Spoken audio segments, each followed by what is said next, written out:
So guys, we have officially made our way into August, which means that it's time for another dividend portfolio update. And despite the slight pullback we've seen the last few days, I am fortunately still sitting above the six-figure mark. At any rate, in this video, I'm going to show you everything like my best and worst performing stocks for the month, all my recent moves in the portfolio, and we'll discuss what my upcoming plans are here in August. Now, before we get into all of that, I want to hear from you. Leave me a comment below and let me know what's been going on in your portfolio this last month. Were you up? Were you down? Did you hit any crazy milestones in your portfolio? Anything cool that happened to you guys? I want to hear all about it in the comments below.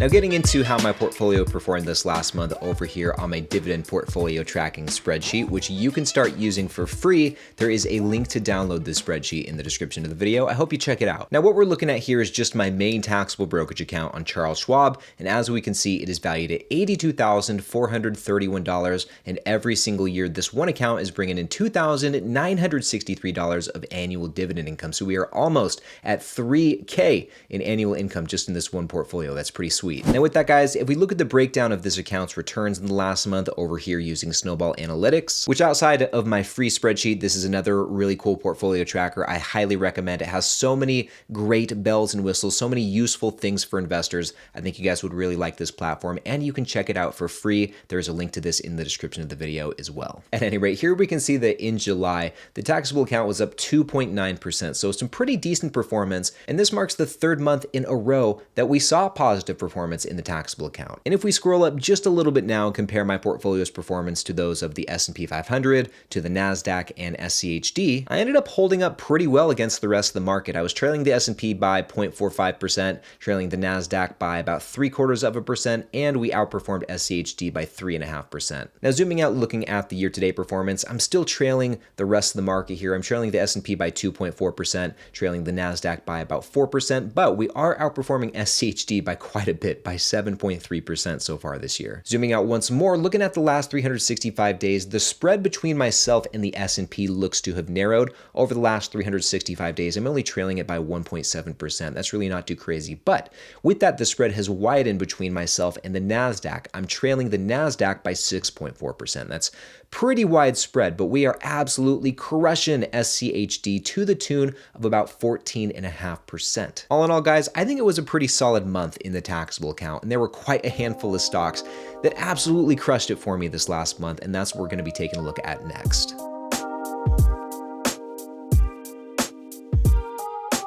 Now guys, taking a look at my best and worst performing stocks for the month, starting here with my best performers, my top dog hands down was Williams-Sonoma, who was up 7.7% in the last 30 days, and that's going to bring their year-to-date performance officially back in the green. They're up 0.6%, and right now the share price is kind of heading back up to $200 per share. It peaked at about $190 recently at the end of July. Now it's sitting at about $187.20, and with that said, you'll notice that the share price over here is frozen at $170. That's just a glitch here in Snapstock. We're working to get it fixed, and we should have it fixed here pretty soon. So in case you're wondering why that's happening, it's just a short little error there. Now taking a closer look at my Williams-Sonoma position, I have 36 shares, and with the current share price where it's at, that's going to leave me up 182% just looking at the share price, and almost 190% on a total return basis. So things are looking really good with Williams-Sonoma. By and large, this is my best performing position. But anyway, moving on to my second best performer, this one was Main Street Capital Corporation, who was up 6.3% just in the last 30 days. Very solid, and that's going to leave the share price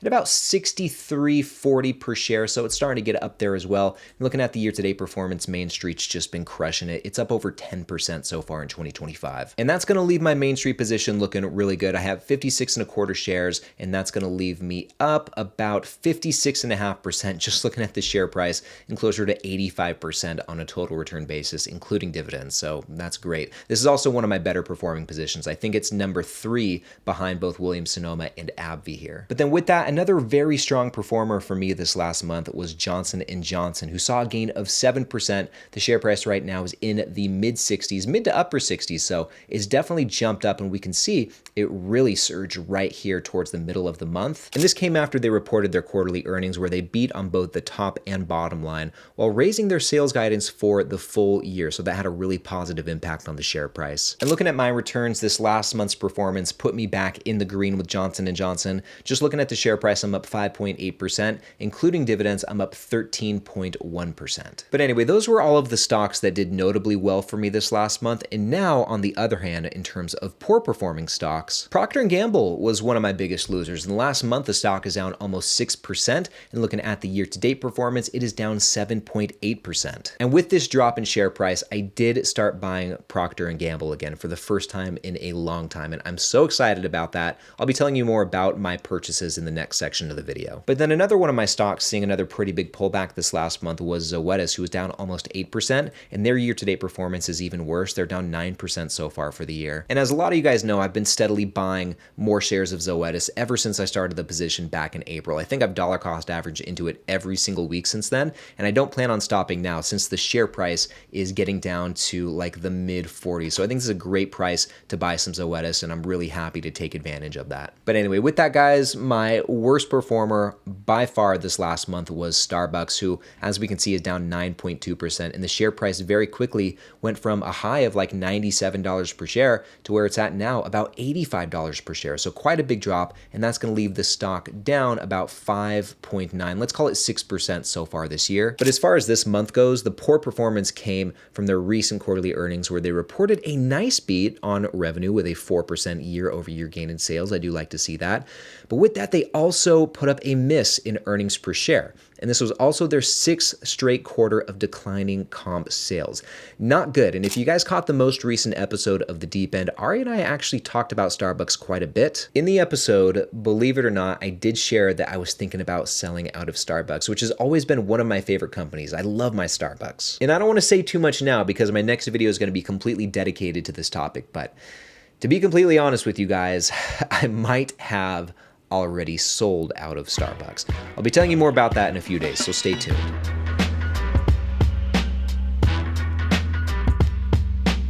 All right, guys, now getting into all of my buys for the month. It was a very straightforward month of buying. I only added to 2 individual positions. Like I said earlier, the first of which was Procter & Gamble. This was the first time in a long time I've picked up any shares. And in July, I added 3.3 shares to my position at an average cost of $155.59. Along with that, I continued my dollar cost averaging into Zoetis, and throughout the month picked up 4 shares at an average cost of $152.23. And then over in the Roth IRA, we did some damage with SCHD, added 20 shares to my position at an average cost of $27.09. And if we look at my SCHD position, that's going to put me at 434 shares, which means that we are less than 20 shares away from reaching my goal of 450 shares. We will no doubt hit that this month in August, and I think we're still possibly on track for 500 shares by the end of the year. But anyway, with that, the only other position that I added to in July was VOO, which like SCHD is another position that I dollar cost average into. And throughout the month, I picked up 0.2 of a share at an average cost of $558.42. So overall, like I said, it was a very straightforward month of buying, and I would imagine that August will be more of the same, pretty much.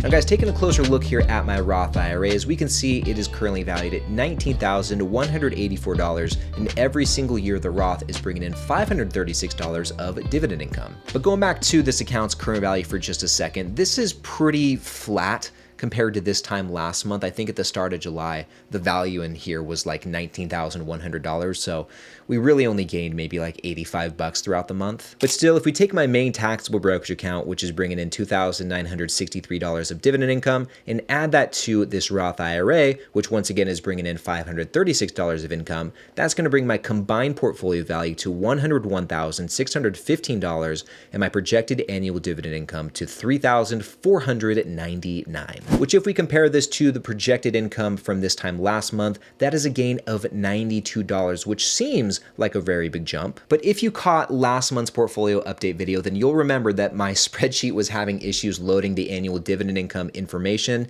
and that caused my projected annual income to be re-rated downward. But I'm happy to say that that has since been fixed. Everything is now loading as it should, so my projected income has been re-rated upward again. And when you factor in all of my buys for the month, that brings the total up up to that $3,499. And if we look at the income gain on a year-to-date basis, we started out the year with a projected annual income of $3,064. So now at $3,499, that is a gain of $435 so far this year. And we are still on track to hit $3,600 of projected annual income by the end of the year. That is my goal. I definitely don't think we'll hit this number in August. That would be a pretty big jump, but it's possible that we could potentially hit it in September. We'll see how that goes. And if we don't hit it in September, I would be surprised if we didn't hit it in October. We're still only a few months away. We're getting very close.